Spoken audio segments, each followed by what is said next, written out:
আসসালামু আলাইকুম ভিউয়ার্স, আশা করি আপনারা সবাই ভালো আছেন। আল্লাহ তাআলার অশেষ রহমতে আমিও ভালো আছি। তো বন্ধুরা, এই যে দেখতে পাচ্ছেন ছাগলগুলো খাচ্ছে, এগুলো হচ্ছে আমার ছাগল। আমি এগুলোকে লালন পালন করে থাকি।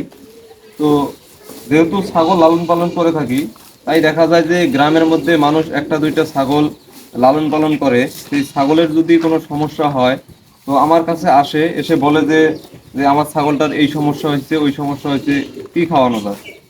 তো বন্ধুরা, যেহেতু দেখা যায় যে আমি ছোট থেকেই ছাগল লালন পালন করে আসতেছি, আমার একটা এই বিষয়ে অভিজ্ঞতা হয়ে গিয়েছে। গ্রামে যারা ছাগল লালন পালন করে থাকে তাদের কাছে কমন একটা প্রশ্ন হচ্ছে যে ছাগলের পেট ফাঁপা হয়ে যায়, ছাগল পাতলা পায়খানা করে এবং ছাগল খাওয়া দাওয়া ছেড়ে দেয়। এটা হচ্ছে কমন একটা প্রশ্ন গ্রামে যারা ছাগল লালন পালন করে থাকে তাদের। তো বন্ধুরা, ছাগল হচ্ছে তৃণভোজী প্রাণী। এরা দেখা যায় যে এই যে ঘাস লতা পাতা এগুলো খেয়েই এরা বেঁচে থাকে।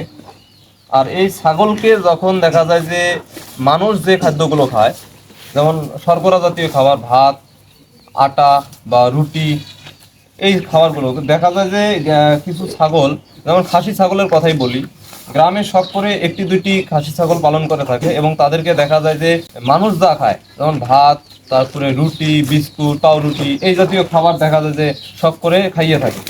আর যখনই দেখা যায় এই ছাগলে এই খাবারগুলি দেওয়া হয়, তখনই দেখা যায় যে ছাগলের পেটের ভিতরে গিয়ে হজমের সমস্যা হয়ে যায়, ছাগলগুলোর পেট ফাঁপা রোগ হয়ে যায়। আবার দেখা যায় যে বাসা বাড়িতে যে ছাগলগুলো ছেড়ে দেওয়া থাকে, গ্রামের মানুষ এদেরকে যতই আপনি কিছু বুঝান, এরা বুঝ মানে না। ওই ছাগলকে দেখা যায় যে ভাত খাওয়ায়, যেহেতু ছেড়ে দেওয়া থাকে, ধানের সিজনে ধান খায়। মূলত এই ছাগলের পেট ফাঁপাটা হয়ে থাকে শর্করা জাতীয় খাবার যখন ছাগলটা খায়, তখনই মূলত এই ছাগলের পেট ফাঁপা হয়ে থাকে। তো বন্ধুরা, ছাগলের এই পেট ফাঁপাটা মূলত সবসময় হয়ে থাকে, তবে শীতের সময় এই রোগটা একটু বেশি হয়ে থাকে। শীতের সময় ছাগলগুলো জাবর কাটে কম, তাই দেখা যায় যে এরা যে খাবারটা খায়, এটা পেটের ভিতরে গিয়ে হজম হতে একটু সময় লাগে, একটু কম হজম হয়। তাই দেখা যায় যে এই সমস্যাটা ছাগলের বেশি হয় শীতের সময়। আবার বর্ষার সময় এই রোগটা হয়ে থাকে, তবে এখন সারা বছরই এই রোগটা কম বেশি দেখা যায়। তো এই পেট ফাঁপা মূলত মানুষের অসতর্কতার কারণেই হয়ে থাকে। আমরা যদি একটু সচেতন হই, যেমন ছাগলকে যদি আমরা এই যে দেখা যায় যে ঘাস লতা পাতা বা গমের ভুসি, এই খাবারগুলো আমরা দিয়ে থাকি, তাহলে দেখা যায় যে ছাগলের আর কোনো সমস্যাই হবে না। আর ছাগলকে যদি আমরা আমরা যা খাই, এই খাবারগুলো যদি দেখা যায় আমরা ছাগলকে খাওয়াই, তাহলে তো ছাগলের সমস্যা এমনিতেই হবে। তো বন্ধুরা, যাই হোক, গত 3 দিন আগে দেখা যায় যে এই ছাগলটা চুরি করে আমার ঘরের মাচায় গিয়ে ধান খেয়ে ফেলেছিল। ধান খাওয়ার ফলে দেখা যায় যে এই ছাগলটা খাওয়া দাওয়া হঠাৎ করেই বন্ধ করে দিয়েছিল, পেটটা ফেপে গিয়েছিল, এইরকম হয়ে গিয়েছিল পেটটা। তারপরে দেখা যায় মুখ দিয়ে ফেনার মতো এক ধরনের লালা আসছিল, ছাগলটা একটু পাতলা পায়খানা হয়েছিল। তো ছাগলটা দেখা যায় যে বাঁচার কথাই ছিল না, এই অবস্থা। তো বন্ধুরা, এটা হচ্ছে একটা কমন রোগ। যাই হোক, এটা মূলত আমার গাফলতির কারণেই হয়েছে, কারণ আমি লক্ষ্য করিনি। তো এই রোগটা যদি আপনাদের ছাগলের হয়ে যায়, তখন আপনারা কি করবেন বা কি চিকিৎসা দিবেন?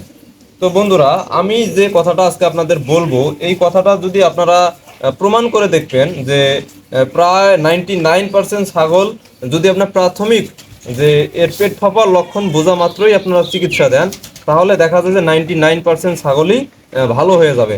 আর যদি আপনার চিকিৎসা দিতে দেরি করেন, তাহলে দেখা যায় যে এই রোগে ছাগল মৃত্যুর হার অনেক বেশি। তো বন্ধুরা, আমার এই ছাগলটাকে আমি কি খাইয়েছিলাম বা কি খাওয়ানোর পরে এই ছাগলটা সুস্থ হয়েছে।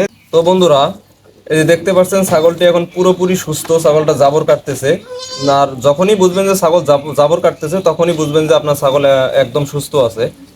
তো এই ছাগলটিকে আমি দেখা যায় যে 100 ml ব্লড স্টোভের বোতলের ভিতরে আমি একটি রুমেন প্লাসের স্যাচেট ঢেলে দিয়ে এটা আমি মিক্সার করেছিলাম এবং অর্ধেক আমি সকালবেলা খাইয়ে দিয়েছিলাম। দেওয়ার পরে দেখা যায় যে দুপুর হতে হতেই ছাগলের পেটটা কমতে শুরু করেছিল এবং দুপুরে আমি একে মানুষ যে ট্যাবলেটটা খায়, অ্যান্টাসিড প্লাস ট্যাবলেট, সেই অ্যান্টাসিড প্লাস ট্যাবলেট আমি একে 2টি খাইয়ে দিয়েছিলাম দুপুরে। আবার রাতে দেখা যায় যে ওই যে ওষুধটা আমার বাকি ছিল, সেই ওষুধটা আমি আবার রাতে খাইয়ে দিয়েছিলাম। তো পরের দিনই দেখা যায় যে ছাগলটি একদম সুস্থ হয়ে গিয়েছে। আমি যেহেতু দেরি করিনি, যখন দেখেছি যে ছাগলটির পেট ফাঁপা হয়েছে, সাথে সাথেই আমি আমার ছাগলকে ওষুধ খাইয়েছিলাম। তাই দেখা যায় যে ছাগলটি দ্রুত সুস্থ হয়েছে। তো বন্ধুরা, আপনাদের ছাগলের যদি এই সমস্যাটা হয়ে থাকে, তো আপনারা কোনোভাবেই দেরি করবেন না, সাথে সাথেই আপনারা ওষুধ খাওয়াবেন। তো আপনারা এই কি ওষুধ খাবেন আমি আপনাদের বলে দেই, যেমন ব্লোট নীল আছে, ব্লোট স্টপ আছে, গ্যাস নীল আছে, গ্যাসোনীল আছে, নো ব্লোট, এই জাতীয় কিছু সিরাপ আছে 100 ml এর। এর সাথে আপনারা রুমেন প্লাস বা রুমেনাল একটা স্যাসেট, যে কোনো একটা স্যাসেট নিয়ে মিক্সার করে, যদি 5-6 কেজি বা 7-8 কেজি ওজন হয় একটা ছাগলের, তাহলে আপনারা হাফ খাইয়ে দিবেন সকালে এবং হাফ খাইয়ে দিবেন রাতে। আর দুপুরে আপনারা অ্যান্টাসিড প্লাস 2টি ট্যাবলেট খাইয়ে দিবেন, দেখা যায় যে আপনার ছাগলটি সুস্থ হয়ে যাবে। তো বন্ধুরা, এটাই হলো মূলত ছাগলের পেট ফাঁপার চিকিৎসা। ডাক্তার যদি আপনারা নিয়ে আসেন, ডাক্তার সেম চিকিৎসাটাই দিবে। তো বন্ধুরা, আশা করি আপনাদের ভিডিওটি অনেক কাজে লাগবে। যদি আপনাদের ছাগলের কারো পেট ফাঁপা হয়ে থাকে তাহলে আপনারা ট্রাই করতে পারেন, ইনশাল্লাহ ছাগল সুস্থ হয়ে যাবে। তো বন্ধুরা, ভিডিওটি যদি আপনাদের কাছে ভালো লেগে থাকে তাহলে অবশ্যই লাইক, কমেন্ট এবং শেয়ার করে দিবেন। আপনাদের সাথে আমার দেখা হবে আমার পরবর্তী কোনো ভিডিওতে। সেই পর্যন্ত আপনারা সবাই ভালো থাকবেন, সুস্থ থাকবেন। আল্লাহ হাফেজ।